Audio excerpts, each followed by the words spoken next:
I've not seen a single ICE agent who looks normal and not like a freaky uncle who is banned from family barbecues. Oh, whoa, Karen, going straight for the personal insults. You're damn right I am. I'm sorry, the mask thing? Yeah, that's definitely to protect their identity. Maybe it serves the second purpose of protecting people from looking at the patchy neck beards that are undoubtedly under these things. The ratio of people who are on a do not serve list at their local Chili's is probably higher in ICE than any group of federal officers and police officers. Who would have thought that the modern Gestapo would be wearing a tap-out t-shirt and have a Batman tattoo? You know what?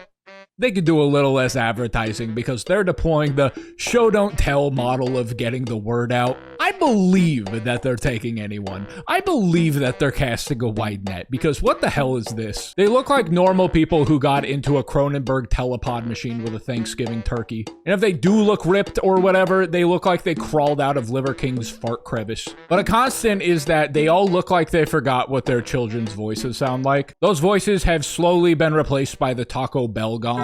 Soldiers of the state. You know, 40 years ago, if you ask somebody's opinion on people who fill and run concentration camps, I think that the moderate position would be these people should get murdered. I guess times are changing. But at least some countries know how to respond to fascistic trends. Look at Jair Bolsonaro, imprisoned for 27 years for participating in a January 6th-esque coup to stay in power. Imagine if Democrats had a centimeter of that kind of ball hair. I think of myself as a prison abolitionist, but I will throw that out the window. I will vote for any presidential nominee. It could even be Kamala Harris again, in pure dedication to the bit, if they promise to throw former ICE agents into Guantanamo Bay for committing these horrific crimes against humanity. ICE agents murder people. They just straight up execute people in their day-to-day operations because they're horrible and not properly trained to deal with conflict, just like the police. ICE custody is horrifying too. Part of the reason why people in ICE custody are shipped all over the place and are just constantly in a state of movement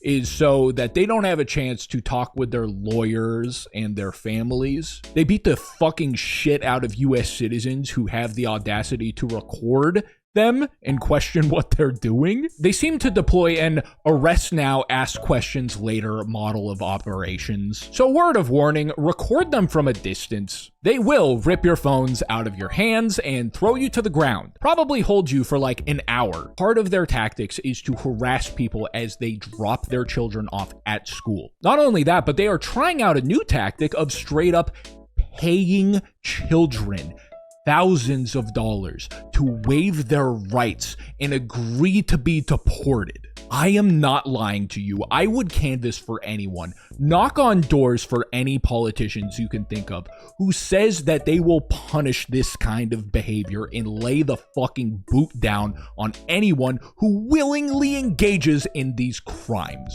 Let's call it what it is.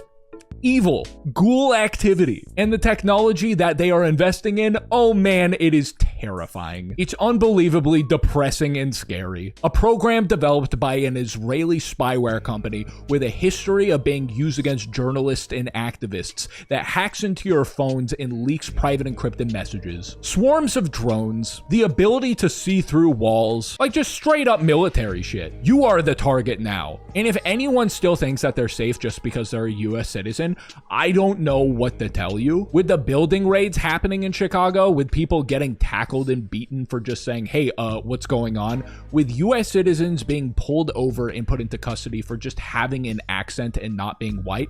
Yeah, we're there. Remember when you saw a TV show and the cops hated the feds? Like the FBI would come in and be like, who's in charge here? Me. Not anymore, you're not. Fucking feds. Now they're like, hooray, the feds! Let's make their jobs as easy as possible. Let's abandon our sanctuary city policies and work with them. And then they get tear gassed by accident. But hey, it's all good. They're still buddies. The lines are somehow getting even more blurred than they once were.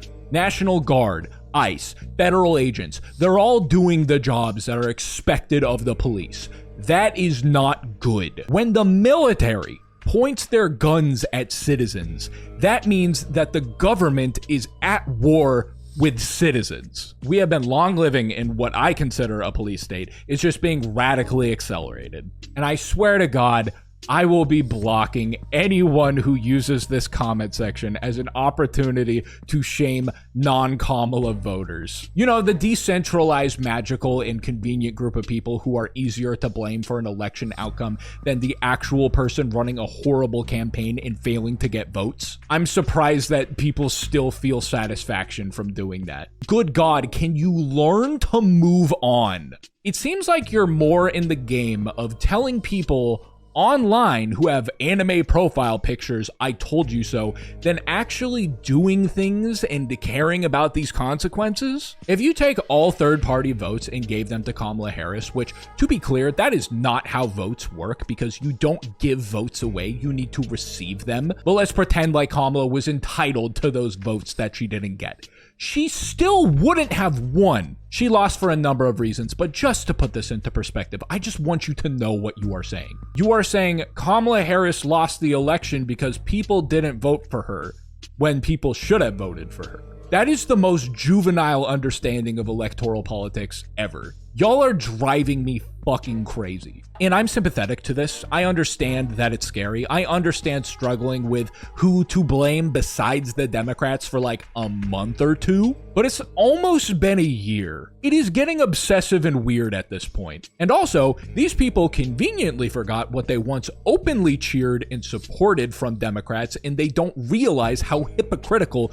they now look. Don't worry, we also got amnesia and forgot about the dumbass strategy in 2024 for Democrats to come to the table with everything that Republicans wanted in regards to immigration enforcement and border security in the hopes of Trump telling Republicans to not take the bait, ultimately to make it seem like Republicans were unreasonable for not agreeing to it. Forgot all about that. If I could remember that, that would be pretty nauseating to reminisce on. All of that to do what? To court moderate and Republican voters, when apparently the real culprits is the leftist voters who they didn't do jack shit to court and please. I'm sorry, I don't believe these liberals when they say that they now suddenly care about ICE deporting people when they didn't seem to mind up until now. Especially when they use it as ammunition to chastise chronically online people who probably wouldn't have voted in the 2024 election anyways. Also, come on now. Do you really think that we are safe from a police state under Biden and Obama? Like, up until now, we weren't living in a police state. Democrats have historically invested in the police state. The only difference is they were investing in a police state with pronouns in the bio. You know what I'm saying? Anyways, protect your community. Confront these injustices. Don't hide away in your house. Fuck ICE. Free Palestine. Keep it real as always. I got a Patreon with fun stuff and goodies in there. Show me my patrons.